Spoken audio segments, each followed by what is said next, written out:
wabarakatuh. Shalom, Om Swastiastu, Nama Budaya, Salam Kebajikan. Selamat sore untuk kita semua.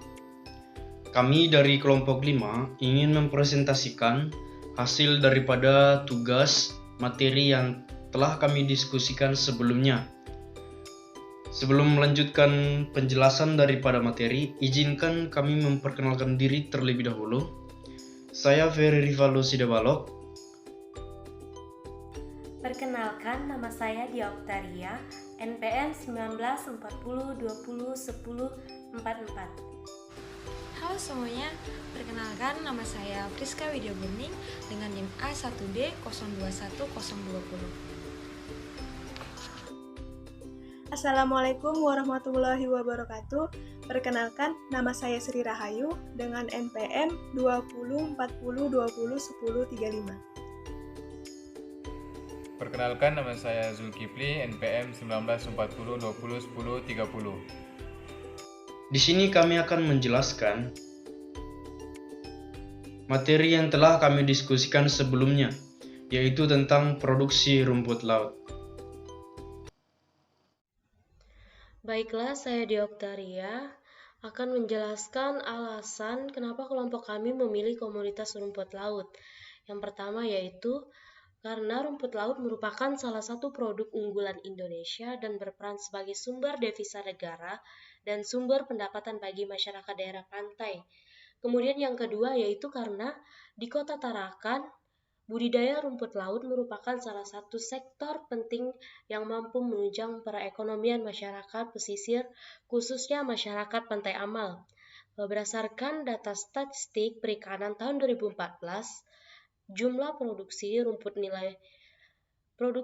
laut sebesar 8-10 ton per tahun, maka masih berpotensi untuk lebih ditingkatkan lagi produksinya.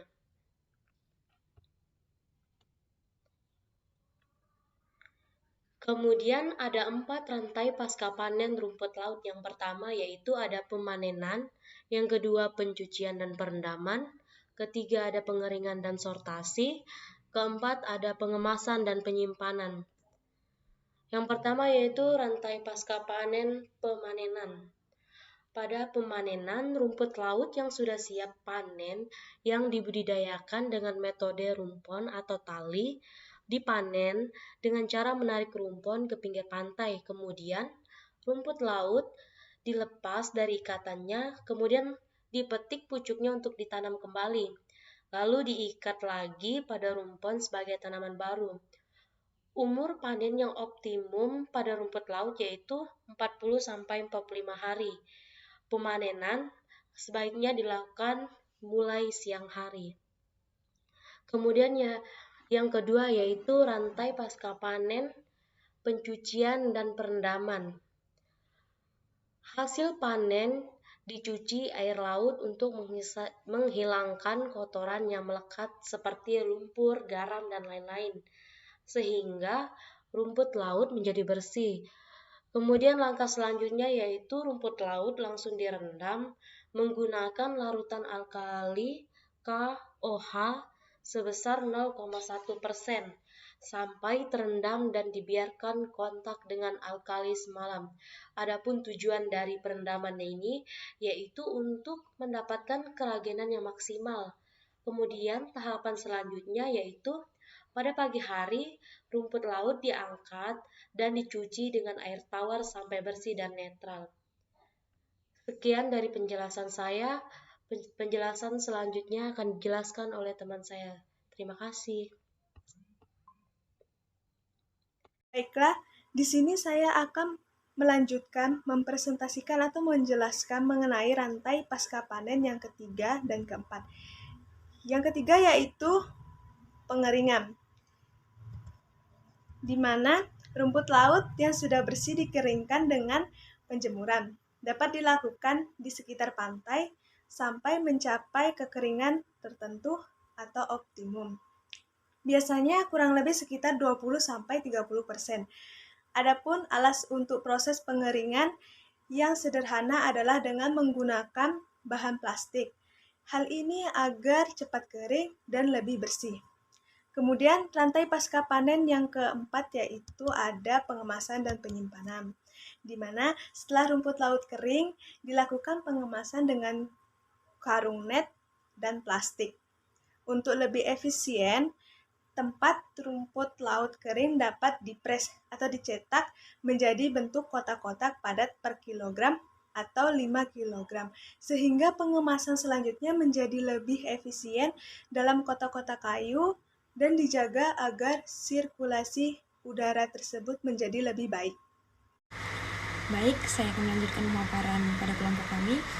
Dari hasil diskusi kami, jumlah losses dan total losses pada produksi rumput laut tersebut antara lain sebagai berikut. Pada tiap tahapannya dalam rantai pasca panen, yang pertama itu tahapan pemanenan terdapat 10%, pada tahapan pencucian dan perendaman terdapat 3%, pada tahapan pengeringan dan sortasi terdapat 5%, pada tahapan pengemasan dan penyimpanan terdapat 7%, dan total lossesnya terdapat 25%. Baik, saya akan menjelaskan penyebab losses dari tahapan pasca panen tersebut. Yang pertama yaitu tahapan pemanenan. Kemungkinan besar pada saat pemanenan dengan cara menarik rumput ke pinggir pantai, yang mana tersebut mengakibatkan rumput laut akan terdapat terjatuh dan terbawa air laut dari untayan tali pengikatnya saat ditarik. Pada penyebab losses pada tahapan pasca panen yang kedua yaitu pada tahapan pencucian dan perendaman, di mana pencucian rumput laut dilakukan berulang kali hingga kadar air garam yang terkandung di dalamnya menjadi netral.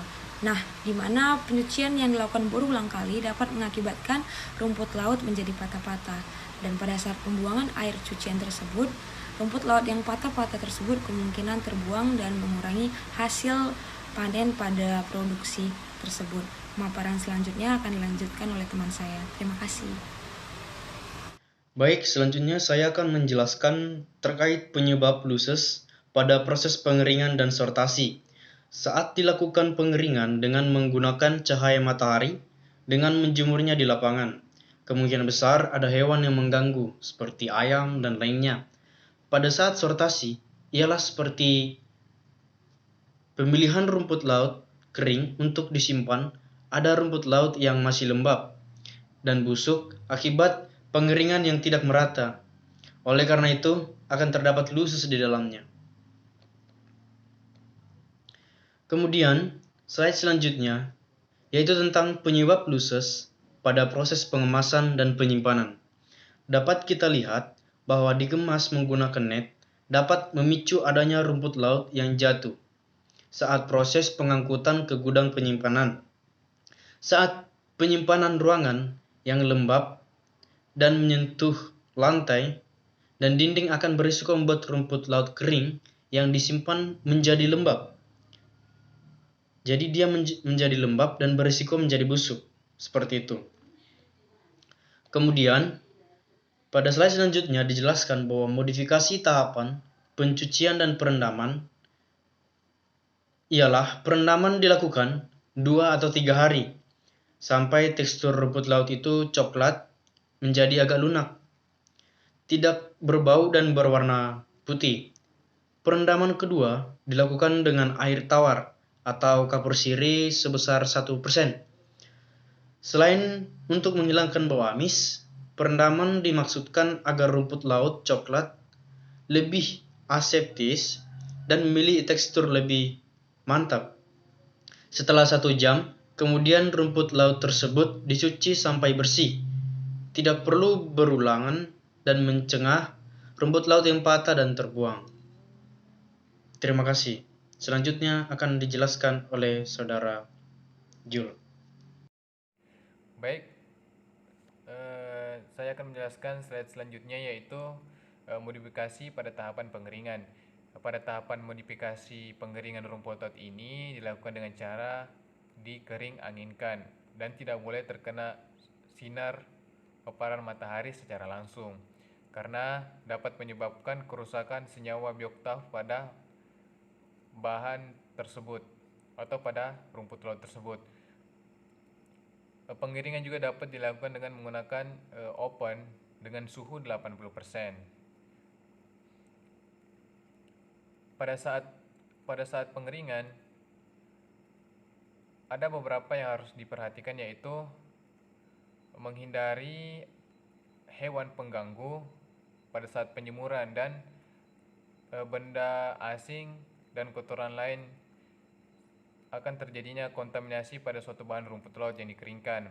Kemudian rumput laut juga tidak boleh terkena air hujan secara langsung karena menyebabkan turunnya suatu mutu rumput laut yang telah dihasilkan.